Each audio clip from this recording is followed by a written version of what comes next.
부장님, 예, 임갑근 변호사입니다. 12월 3일 19시 30분경 안가에서 국방부 장관으로부터 문건을 받으셨다고 했죠. 예, 그것을 참고사항이라고 생각하셨다고 했습니다. 맞습니까? 예, 그 당시 시간과 장소가 적힌 것을 본 것 같다고 했는데 그 당시 그 이후에 기억을 더듬지 마시고 그 당시 기억했던 것으로 국회 이외에 다른 곳이 생각나는 곳이 있습니까? 저는 수사기관에서 조사를 받을 때 2200 국회 그 네. 부분만 명확하게 기억이 난다고 말씀드렸고 그 뒤에 MBC 꽃 부분은 언론 보도를 통해서 들으면서 그때 기억이 일부 되살아난 부분이 있다고 진술했습니다. 22 땡땡 국회 이것만 기억났다는 것이죠. 예, 지금 청구인 측에서 여러 그 기관이 있었다고 하면서 이제 언론 보도를 상기시켰는데 국회 이외에 경찰 병력이 간 데가 있습니까? 서울 경찰은 없습니다. 없죠. 그 안가에서 대통령이나 국방부 장관으로부터 무슨 지시나 요구사항을 받으신 게 아주 심각한 내용이 있었습니까? 앞서 말씀드렸듯이 주로 현 시국과 계엄하게 된 사유, 그 그런- 필요성에 대해서 주로 말씀을 예. 하시는 겁니다. 그 사유에 이제 그런 상황이 생기면 질서 유지해달라는 차원의 말씀을 하셨다는 거죠. 예, 그래서 그 심각하게 받아들이질 않았기 때문에 문건도 유심히 보지 않았고 그래서 바로 파기했다는 게 맞나요? 그 부분 뭐 답변 드리기 곤란합니다. 만약에 그 상황에서 대통령께서 구체적인 지시를 하였거나 굉장히 이 무거운 분위기에서 중요한 임무를 지시하였다면 문건을 기억하지 못하거나 그걸 바로 파쇄하는 일은 없었을 거라고 생각이 돼서 묻습니다. 예, 답변하셔도 되겠습니다. 그 조지호 청장 경찰청장으로부터 이제 전화를 받은 상황에서 여쭤보겠습니다. 대통령께서 12월 4일 04시경 무렵에 조지호 청장에게 전화해서 김몽식 청장, 서울청장께서 대처를 잘해서 이게 빨리 잘 마무리됐고 끝났다, 고맙다 이런 말을 전해달라고 하시고 지금은 늦었으니 좀 시간이 지나면 전화하겠다는 말씀을 하셨다고 합니다. 근데 아까 증인은 그런 말을 전해 들었다는 것인지 사후에 들었다는 것이 좀 혼선이 있는 것 같아요. 혹시 그런 말을 그 당시에 전해 들은 적은 없습니까? 그러니까 하루 이틀 지나서 그 이야기를 전해 들은 걸로 현재 기억이 그렇습니다. 조지호 청장으로부터 직접 전해 들은 건 그때고 근데 그 전에 14일 오후인가에 대통령으로부터 그런 또 격려 전화는 받았던 것은 사실이죠. 예, 증인께서 그 당시 이제 상황실에서 지휘를 하고 계셨습니다. 맞죠? 예, 상황실에는 그 화면이 국회 화면이 전부 모니터링이 되나요? 그 화면이 있는 곳이 제가 앉아 있는 곳과 한 20m 정도 떨어져 있기 때문에 뭐 정확하게 모니터링 되지는 않고 일부 정도 알 수 있습니다. 일부 파악할 예. 수 있는 것이고 또 TV도 설치가 돼 있을 것이고요. 예, 그런 상황에서 또 일선에서 계속 우리 서울청장이신 증인께 보고가 있었을 것으로 생각이 되는데 맞나요? 저한테 바로 보고를 하는 것보다는 옆에 있는 차장, 부장들한테 보고가 들어오는 상황이었습니다. 차장 부장들에게 보고가 오면 또 그 차장 부장들이 우리 저한테 보고하고 보고를 하는 상황이죠. 예, 계엄이 선포되고 나서 1차 이제 통제를 하셨다고 하는데 여러 가지 보고된 상황, 또 증인이 생각하는 여러 가지 상황을 종합해 보면 많은 사람이 몰릴 것이고 또 군인도 출동할 것이고 이해관계가 대립되는 당사자들이 거기서 충돌이 일어날 수 있고 여러 상황을 예상해서 질서유지 차원에서 우발 대비 차원에서 대비를 하는 것이 맞는 것이죠. 예, 그러다가 3시 7분부터인가 이제 신분증 확인하고 출입을 허용했습니다. 맞죠? 예. 그 당시 내부에서 법적 검토를 한 것은 맞습니까? 예, 법적 검토를 해보니 이 막을 그 법적 근거가 없어서 출입을 허용한다고 조지호 청장에게 보고한 것이고, 조지호 청장 그 보고받은 내용을 대통령께 전화로 말씀드렸던 것으로 보입니다. 맞습니까? 조조 청장한테 보고한 것은 맞는데, 예, 조 청장님과 대통령과 통화는 제가 인지하지 못하고 있습니다. 2차로 이제 다시 출입을 통제하는 일이 생겼습니다. 그때 포고령이 발령돼서 그 포고령에 따라서 출입을 통제했다는 것이죠. 네, 그렇습니다. 그때도 법적 검토를 했죠.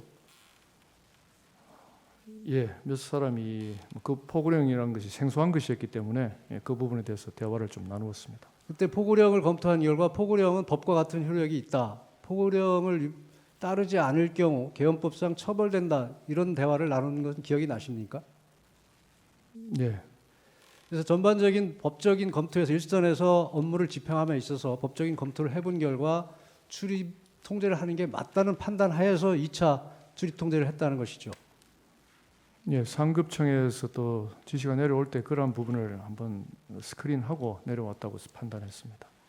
그렇다면 지금까지 증인의 어떤 조사 결과나 이 법정에서의 증언 내용을 종합하면 증인은 계엄에 따른 질서 유지 차원에서 경력을 국회에 보냈고 법 규정에 따라서 정상적으로 업무를 집행한 것으로 보입니다.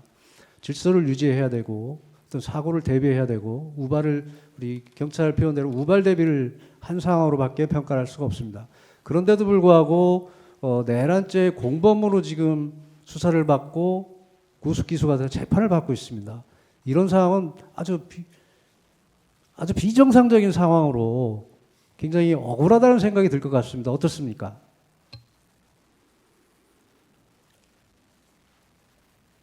그 초유의 급박한 상황이다 보니 현장에서 경찰은 현장에서 어떤 상황에 대해서 빨리 신속하게 판단하고 집행해야 될 기관의 성격을 갖고 있습니다.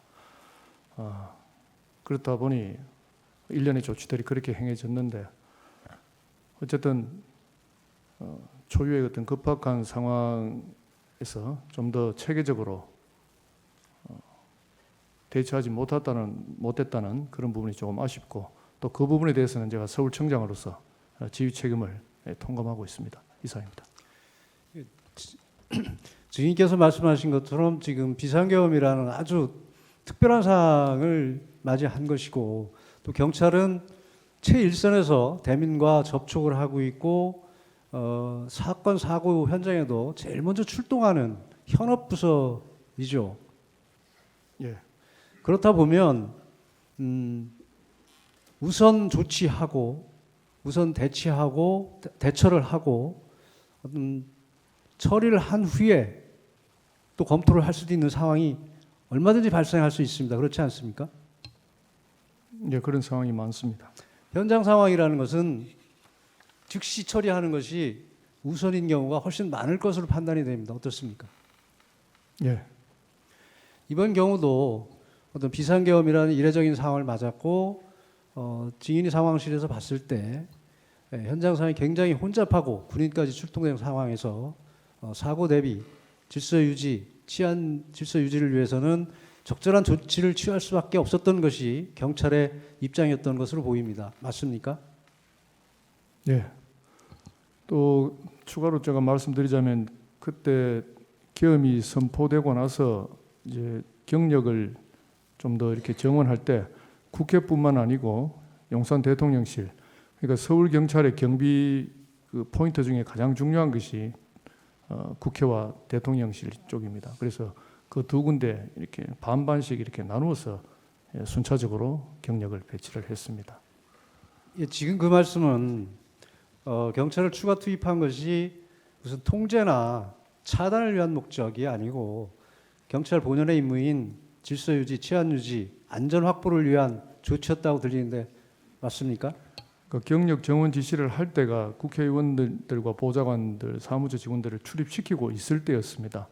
이제 비상계엄이 현실화되었고 비상 상황이 되었으니까 뭐 어떠한 우발 사태가 발생할 줄 모르는 상황에서 뭐 자연스럽게 경력 정원은 필요하다고 판단한 것입니다. 네.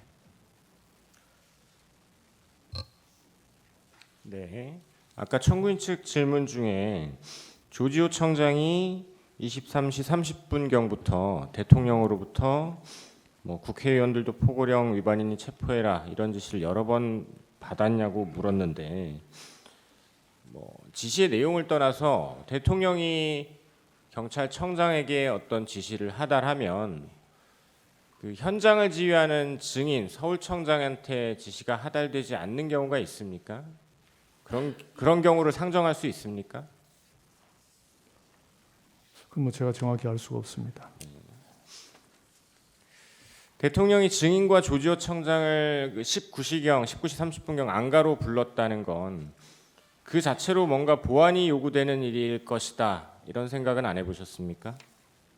뭐 당시에는 비상계엄 같은 뭐 특별한 사안으로 부른다고는 생각을 못 했습니다. 증인 안가를 나와서 22시 23분경 실제 대통령이 비상계엄 선포하기 이전에 대통령과 만난 사실 그리고 만나서 들은 이야기 다른 누군가에게 한 적 있습니까? 없습니다. 증인 계엄 선포 전에 경력 배치를 지시하시면서 주진우 부장에게 비상계엄 얘기는 안 하셨죠? 예. 상황이 발생할 수 있다 이렇게 얘기하셨죠? 상황이 있을 수도 있고 없을 가능성도 많은데 야간의 경력 현황이 어떻게 되느냐 제가 그렇게 네. 물어본 걸 기억합니다. 비상계엄 선포되고 나서도 상황이 터졌다 이런 표현하셨죠? 그 부분 정확히 기억나지 않습니다. 네. 그 안가에서 A4 용지 문건 청구인 측에서 아까 대통령이 준 거라는 표현을 해서 대통령이 준 게 아니라 김용현 국방부 장관이 준 것이죠. 예. 대통령이 이런저런 말씀을 하던 중에 옆에 있던 김용현 장관이 A4 용지 꺼내서 조지호 청장과 증인에게 한 장씩 나눠줬죠. 예. 조지호 청장이 기억하기로는 대통령이 그때 계속 말씀 중이셔서 A4 용지 내용을 꼼꼼히 읽어볼 수가 없었다라고 하던데 그럼 김용현 장관이 A4지 나눠줄 때도 대통령이 그 A4 용지에 대해서 그 문건에 대해서 뭐라고 얘기를 하신 게 아니라 그냥 하시던 말 계속 하신 거네요. 예. 주로 계속 말씀하신 걸로 기억하는데 어떠한 내용인지는 기억이 나지 않습니다. 그 A4 문건에 대한 거를 갑자기 설명하거나 이러진 않으셨죠? 네, 대통령께서 특별히 말씀하신 기억은 없습니다.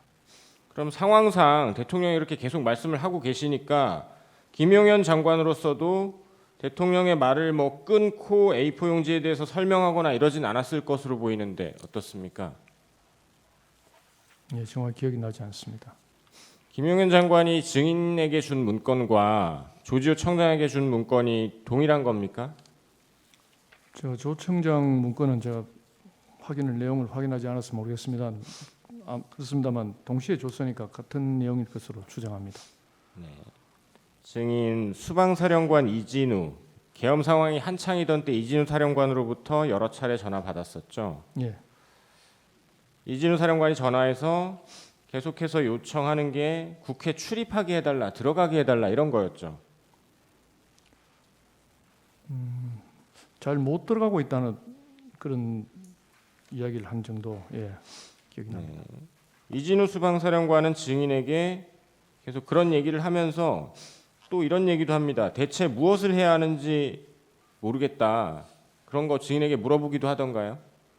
대화 내용에 대해서는 잘 기억이 없고 또 제가 형사재판 진행 중인 관계라 구체적으로 말씀드리기 힘듭니다. 그럼 이진우 수방사령관의 전화에 증인은 뭐라고 답해주고 어떤 조치를 취해 주셨습니까? 예, 그 부분도 답변드리기 곤란합니다.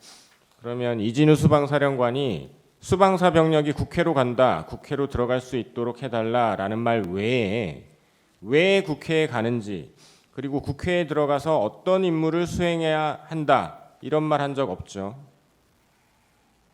예, 그 임무에 대해서 들은 기억은 없습니다. 이상입니다.